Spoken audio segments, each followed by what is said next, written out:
하나님 말씀 봉독하겠습니다. 이사야 51장 1절에서 8절까지의 말씀입니다. 구약 1030년 어간에 있습니다. 의를 따르며 여호와를 찾아 구하는 너희는 내게 들을지어다. 너희를 떠낸 반석과 너희를 파낸 우묵한 구덩이를 생각하여 보라. 너희의 조상 아브라함과 너희를 낳은 사라를 생각하여 보라. 아브라함이 혼자 있을 때에 내가 그를 부르고 그에게 복을 주어 창성하게 하였느니라. 나 여호와가 시온의 모든 황폐한 곳들을 위로하여 그 사막을 에덴 같게 그 광야를 여호와의 동산 같게 하였나니 그 가운데에 기뻐함과 즐거워함과 감사함과 창호하는 소리가 있으리라. 내 백성이여 내게 주의하라.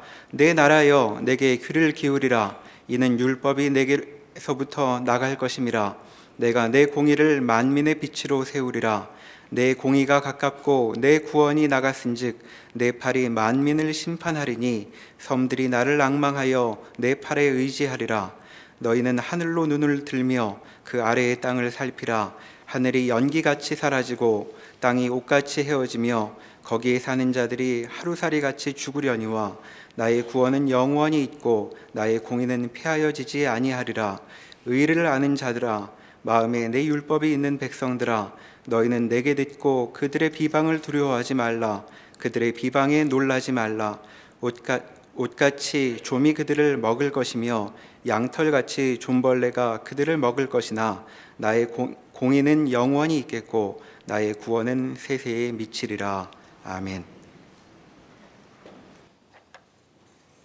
이사야를 전체적인 시각으로 한번 돌아보시면 이사야 선지자가 활동했던 기원전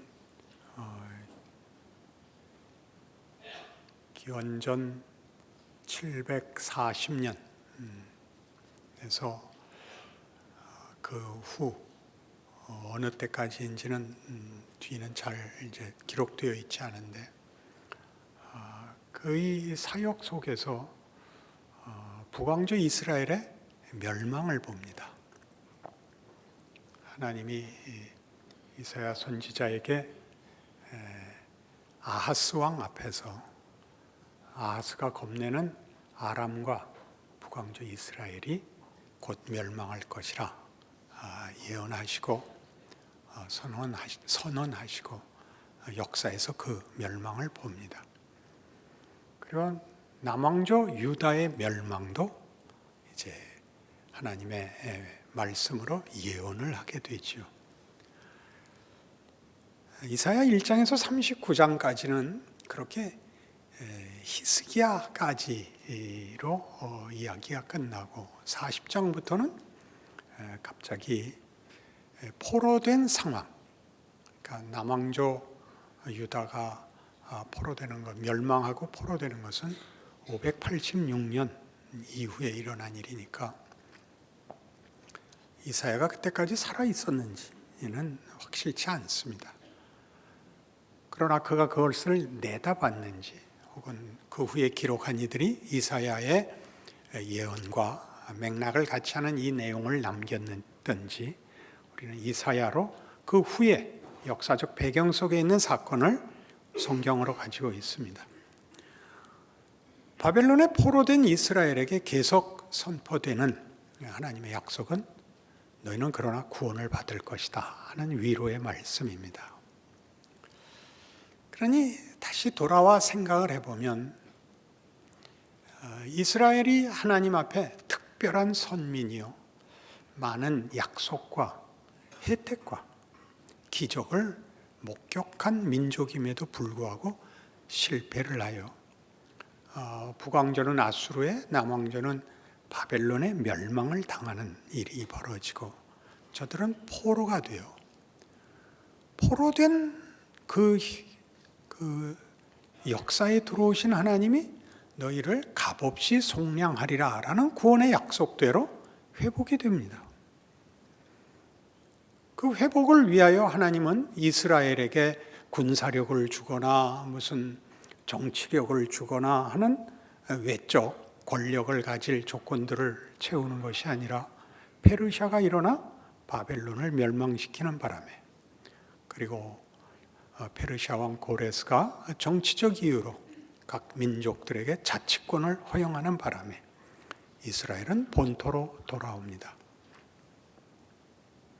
이 모든 일들은 우리 이사야에 표현된 대로 하자면 이스라엘의 범죄로 인한 심판이요, 그래서 바벨론에 이스라엘 백성을 포로로 넘기심이요, 이스라엘을 잡아간 바벨론은 약속의 백성을 잡아간 하나님을 거역한 자로 대적으로 취급되어 멸망을 당하고, 저들이 당한 멸망은 이스라엘을 회복할 뿐 아니라 이스라엘로 하여금 한 걸음 더 나아가는, 말하자면 구원의 영역이 확대되고 이스라엘만의 구원이 아닌 전 세계의 구원으로 저들의 구원이 확대되고, 저들은 거기서 하나님의 백성 된 것이 무엇인가를 깨닫는 귀한 결론을 얻게 됩니다.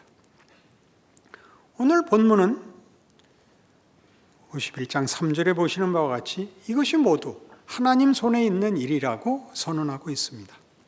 나 여호와가 시온의 모든 황폐한 곳들을 위로하여 그 사막을 에덴 같게, 그 광야를 여호와의 동산 같게 하였나니 그 가운데 기뻐함과 즐거움과 감사함과 창화하는 소리가 있으리라.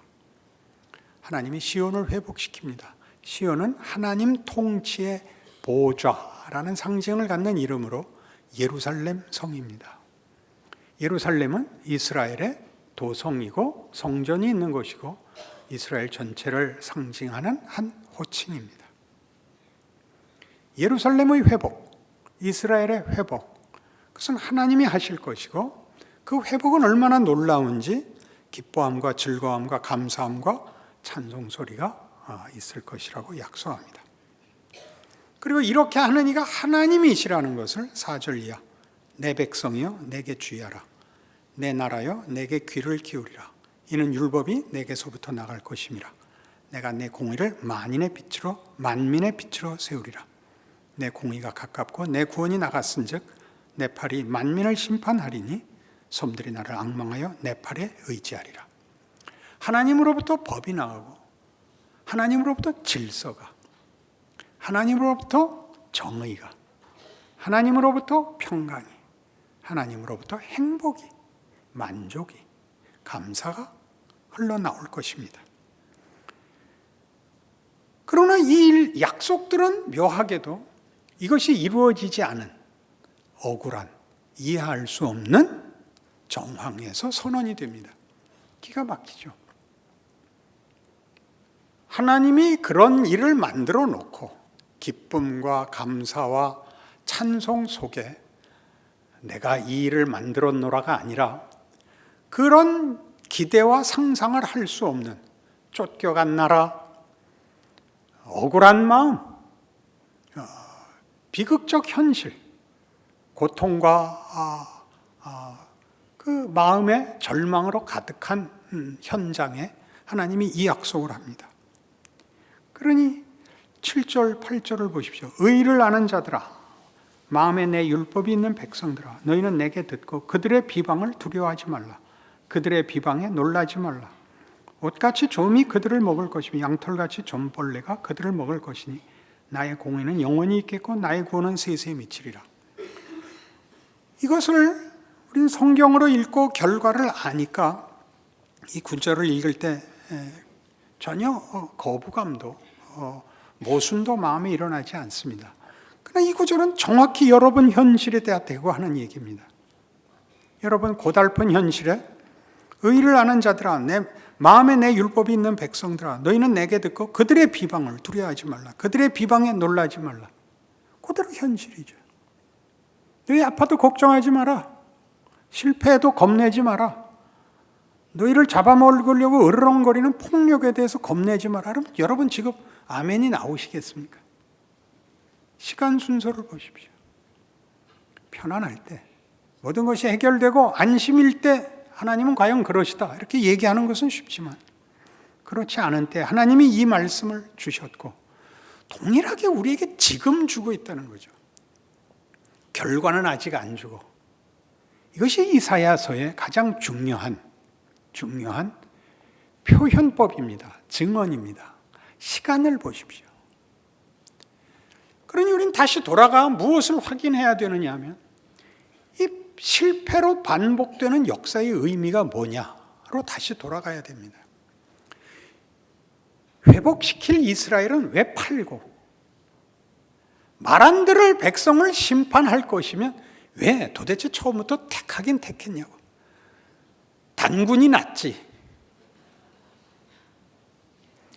이 실패할 백성들에게 그 많은 일을 하셔서 뭘 화를 내시고, 뭘 바벨론에 파시고, 바벨론 보고 제대로 하나님의 정의를 실현하지 않고 폭력과 욕심만 채웠다고 또 벌을 주시고는 번거로운 일을 하냐고 마땅히 물어보셔야 됩니다.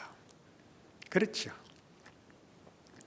그러니 역사에 대하여 우리는 이 질문 앞에 서게 됩니다.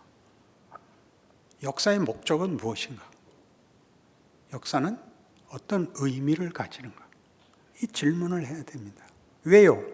우린 역사 속에 있으니까요. 세상 속에 있죠. 역사와 세상이 깨지면 우리 모두가 깨집니다. 하늘이 무너지는 것이고 땅이 갈라지는 것입니다. 이 역사를 이해하고 납득할 수 없으면 우린 우리의 존재를 늘 외면하고 기만하고 살아야 됩니다. 운을 시험하면서 살 수밖에 없습니다.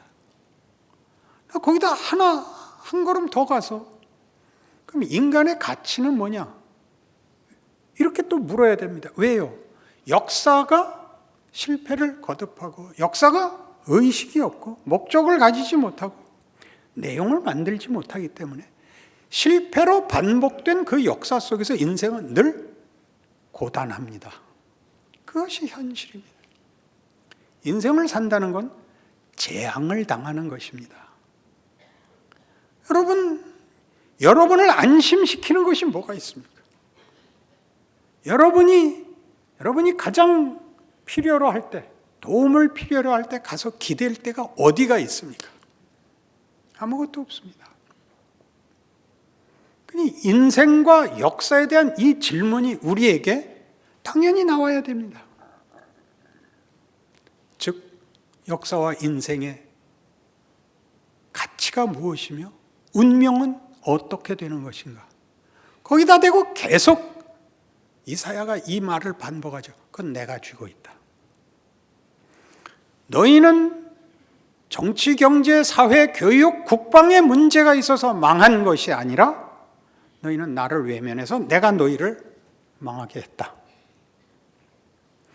너희가 재건되려면 국력을 키워야 되는 것이 아니라 내게로 돌아와야 된다. 이게 심판이죠. 그러니까 바벨론은 국력이 강해서 이스라엘을 먹었지만 너희가 힘으로 이긴 것이 아니라 내가 내 민족을 너희에게 넘겨줘서 이긴 것이다. 너희는 너희가 가진 권력과 폭력이 내용을 갖지 않고 죄와 탐욕으로 하나님을 외면하고 하나님의 일하심에 대하여 참여하지 않았다고 심판을 받는 것입니다. 그렇게 이해할 수 있을까요? 이해할 수 없습니다. 신앙인이 아니고는 그런 이해는 불가능한 것입니다. 그런 이해를 가지지 못하면 그냥 인생은 한 번 살아보는 것에 불과합니다. 인생의 가치가 어디 있는가? 하나님이 사랑하고 영광을 목적하고 있다는 것이 인간의 정체성입니다. 그걸 모르면 아무것도 할 수 없습니다. 그럼 왜 그것을 고난으로 하는가? 여기 오는 거죠. 고난이라는 과정이 왜 필요한가? 왜 실패를 놔두시는가? 실패와 멸망을 회복할 수 있는 하나님이 왜 고난을, 절망을 허락하시는가 하는 지점에 오게 되죠. 로마서 5장에 가면 뜻밖의 성경 전체가 이 문제를 중요한 주제로 다루고 있다는 것을 만나게 됩니다. 로마서 5장 1절. 그러므로 우리가 믿음으로 의롭다 하심을 받았으니 우리 주 예수 그리스도로 말미암아 하나님과 화평을 누리자. 또한 그로 말미암아 우리가 믿음으로 서 있는 이 은혜에 들어감을 얻었으며 하나님의 영광을 바라고 즐거워하느니라. 다만 이뿐 아니라 우리가 환난 중에도 즐거워하나니 이는 환난은 인내를, 인내는 연단을, 연단은 소망을 이루는 줄 알미로다. 자, 예수로 말미암아 하나님과 화목되었고 하나님의 영광을 바라고 즐거워하는 자 됐습니다. 그리고 느닷없이 환난입니다. 환난은 조금 전에 서두에서 길게 설명한 바와 같이 우리 인생의 현실입니다. 하나님이 우리의 못난 것과 우리의 실패와 아니 더 크게 우리를 재앙 속에 넣어두는 기간입니다. 그 환경입니다. 우리는 재앙 속에 있죠. 비극 속에 있습니다. 고통 속에 있습니다. 뭘 하려고요? 인내를 만들려고 합니다. 인내가 뭐죠? 기다리는 것입니다. 뭘 기다리죠? 답을 기다리는 것입니다. 서두에 얘기한 대로 역사와 인생에 대한 이 깊은 질문, 역사는 목적을 가지는가? 인생은 어떤 가치를 가지는가? 나라는 정체성은 뭔가? 이 모든 것의 주인은 누군가? 어떤 운명을 목적하고 있는가? 라는 질문 앞에 서야 됩니다.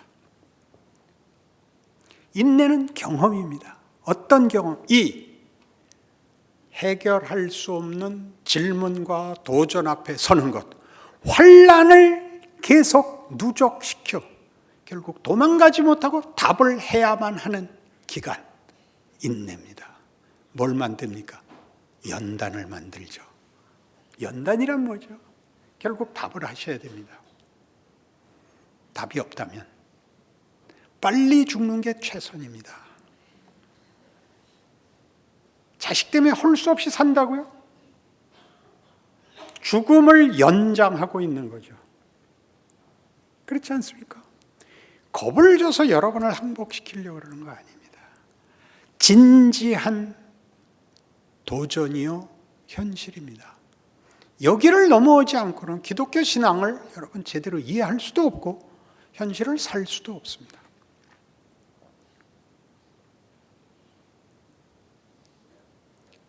죽음을 비켜가는 답을 얻는 것이 하나님이 원하는 것이 아니라 죽어도 좋다고 얘기하는 내용을 가지라고 합니다. 죽어도 좋다. 여러분, 모든 영웅적 행위라는 것은 따지고 보면 결국 죽을 목숨이니까 확 멋있게 죽어서 영웅이 되는 겁니다. 오래 사느냐 마느냐의 문제밖에 아무것도 아니니까 죽을 기회가 있을 때 빨리 죽는 겁니다. 멋있게. 보통 영웅이라 그러죠. 그러나 영웅 중에는 한 걸음 더 나아가서 죽음을 이긴 가치를 위하여 기꺼이 죽은 영웅들이 있습니다. 우리는 우리의 삶 속에서 차마 죽지 못할 이유가 있어서 죽지 않고 있지만 죽음은 극복하지 못한 평범한 사람들입니다. 죽음을 이기는 것이 영웅인지 차마 죽지 못하고 우리의 최소한의 책임을 견디고 있는 게 영웅인지는 두고 봐야 합니다. 우리 다음 이사야 53장 때 할 겁니다. 그때까지 기다리십시오. 죽지 마시고. 이 질문이 소망을 만듭니다. 어떤 소망이요? 이 환난이 인내가 연단을, 그래서 결국 답을 내어 소망의 자리에 가는데 그건 뭐냐면 믿음입니다. 그 믿음은 여러분이 예상하는 믿음과 다른 것입니다. 그 믿음은 이런 것입니다. 그렇습니다, 하나님.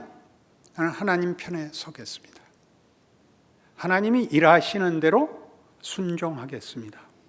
라고 기꺼이 선택하는 것입니다. 책임 있게. 하나님 편 들어서 억울해도 좋고 손해봐도 좋고 또 괴로워도 좋습니다 라고 기꺼이 선택하는 것입니다. 그것이 우리가 보통 얘기하는 믿음과 뭐가 다르냐 하면, 우리 보통 믿음은 믿음이라는 이름으로 내 필요를 받아내려고 하는 소리입니다.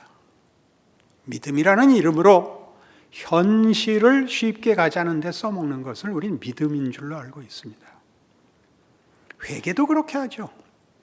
어떻게 해서든지 하나님의 호의를 사기 위해서 회개도 하고 믿음도 얘기하는데 그것보다 큽니다. 뭐에서만 나온다고요, 이 답이? 여러분, 직면하십시오. 우리가 해결할 수 없는 현실적 도전, 역사적 도전 앞에 서서 인간이란 굴복해야 되는가, 타협해야 되는가, 아니면 극복할 것인가? 극복하려면 극복할 방법이 무엇인가? 하나님 외에 없습니다. 하나님만이 성경에 증거된 대로 믿을 만한 분입니다.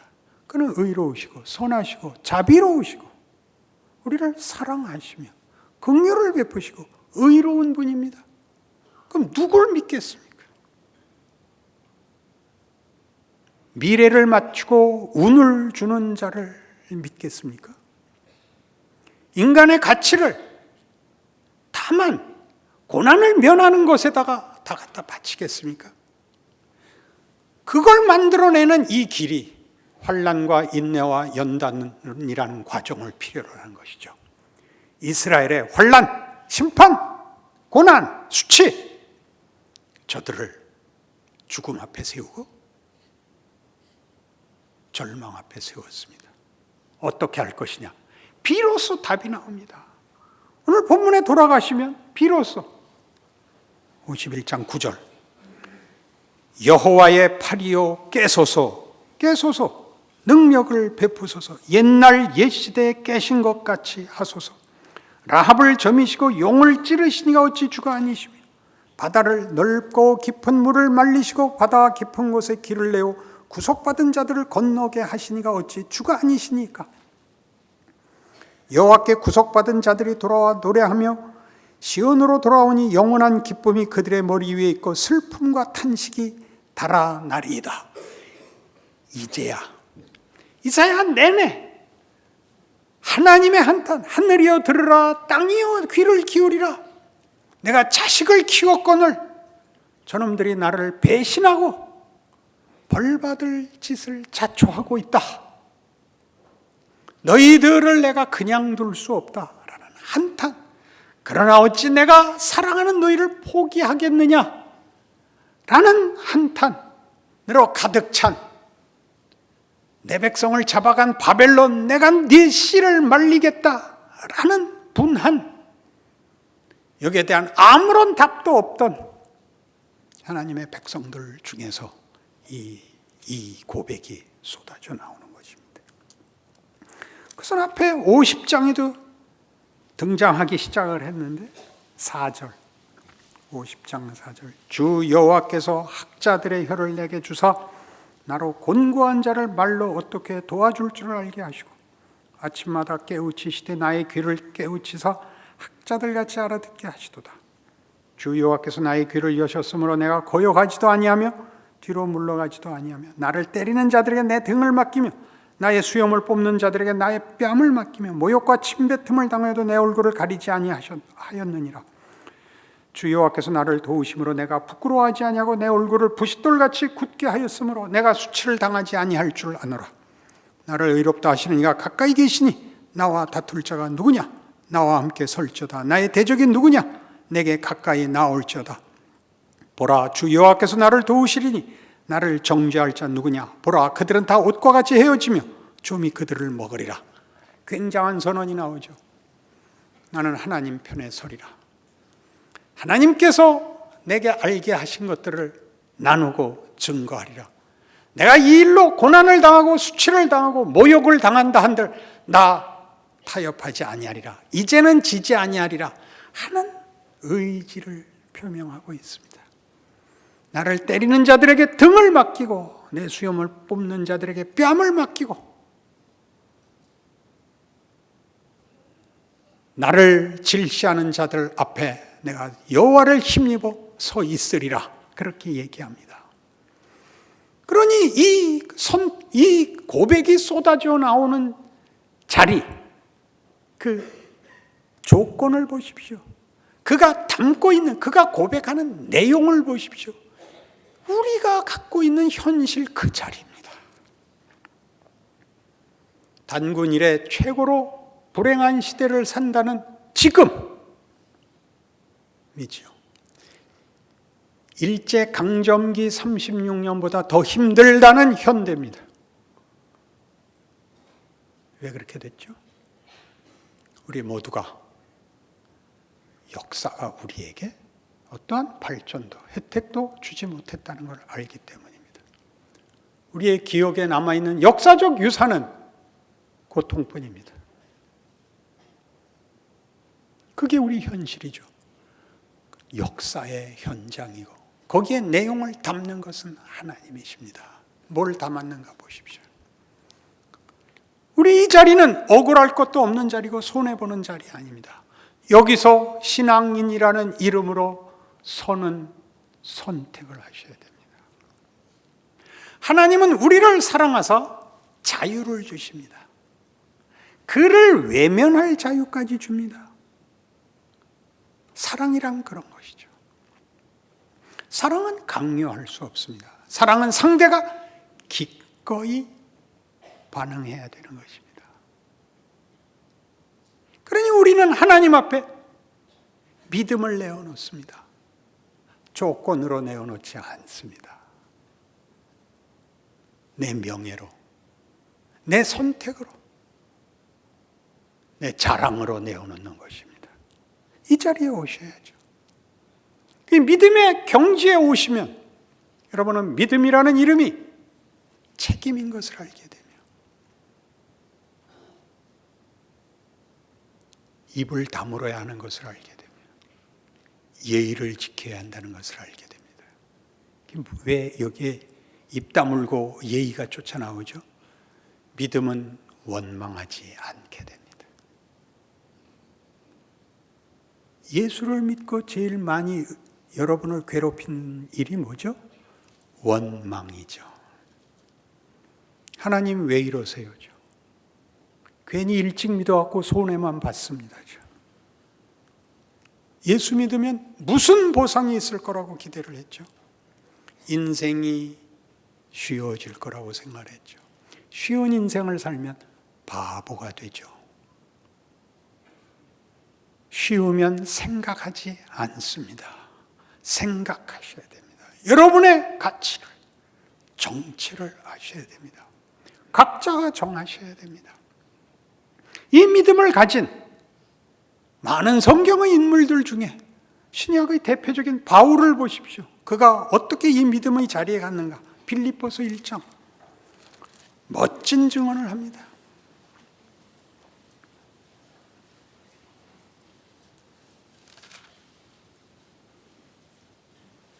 빌립보서 1장 20절 나의 간절한 기대와 소망을 따라 아무 일에든지 부끄러워하지 아니하고 지금도 전과 같이 온전히 담대하여 살든지 죽든지 내 몸에서 그리스도가 존귀하게 되게 하려 하느니 이는 내게 사는 것이 그리스도니 죽는 것도 유익함이라. 그러나 만일 육신으로 사는 이것이 내일의 열매일진데 무엇을 택해야 할는지 나는 알지 못하노라. 내가 그 둘 사이에 끼었으니 차라리 세상을 떠나서 그리스도와 함께 있는 것이 훨씬 더 좋은 일이라. 그렇게 하고 싶으나 내가 육신으로 있는 것이 너희를 위하여 더 유익하리라. 내가 살 것과 너희 믿음의 진보와 기쁨을 위하여 너희 무리와 함께 거할 이것을 확실히 아노니 내가 다시 너희와 같이 있으므로 그리스도 예수 안에서 너희 자랑이 나로 말미암아 풍성하게 하려 함이라. 비장미 같은 거 없습니다. 헌신, 유익 이런 것에 가치를 둔 결정이 아니라 믿음의 결정입니다. 너희를 위하여 내 기꺼이 고난의 생애를 연장하겠다. 그러는 것입니다. 내가 잘났다가 아닙니다. 이것이 믿음이다. 그렇게 선언하는 거죠. 이 믿음이 우리가 보는 것 같이 헌신이나 유익이나 무슨 무슨 다른 추상명사로 가치가 옮겨가지 않은 가장 중요한 대목이 빌립보 4장에 이렇게 증언됩니다. 4장 4절. 주 안에서 항상 기뻐하라. 내가 다시 말하노니 기뻐하라. 너희 관용을 모든 사람에게 알게 하라. 주께서 가까우시니라. 아무것도 염려하지 말고 다만 모든 일에 기도와 간구로 너희 구할 것을 감사함으로 하나님께 아뢰라. 그리하면 모든 지각에 뛰어난 하나님의 평강이 그리스도 예수 안에서 너희 마음과 생각을 지키시리라. 이 믿음의 가장 독특한 특성, 관용입니다. 관용. 그걸로 우쭐대지 않습니다. 조건으로 삼지 않습니다. 이 믿음을 가지면 왜 예의를 지키고 입을 다무느냐? 관용입니다. 상대방을 강요하거나 나를 변명하거나 원한을 갚거나 보복하거나 비난하거나 해서 다 벗어나는 것입니다. 하나님의 일하심에 참여하는 거죠. 그건 하나님 손에 있다. 하나님이 우리를 어떻게 쓰든지 하나님 마음이고 하나님의 지혜고, 그리고 그 모든 것은 명예다. 나는 기꺼이 맡기겠다. 이렇게 된 것입니다. 괴로운 신앙 인생을 멋있게 살아보시겠습니까? 안 하시는 분들은 뭡니까?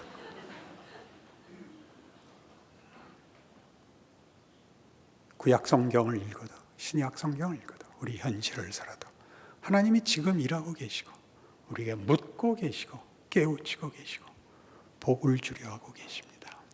받아들이시고 영광된 인생을 사십시오.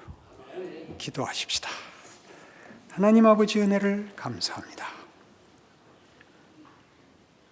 우리의 원망과 불안을 말씀으로 씻으셨습니다. 하나님께서 우리의 아버지 되시니 우리의 인생은 하나님 모시고 사는 명예의 자리입니다. 능력의 자리입니다. 잘 감당할 수 있게 하여 주시옵소서. 우리 마음에 가득 찬 자랑과 감사로 우리 인생에서 만나는 모든 경우와 모든 사람 앞에서 하나님의 자녀라는 이름에 걸맞는 승리가 있게 하옵소서. 예수님 이름으로 기도합니다.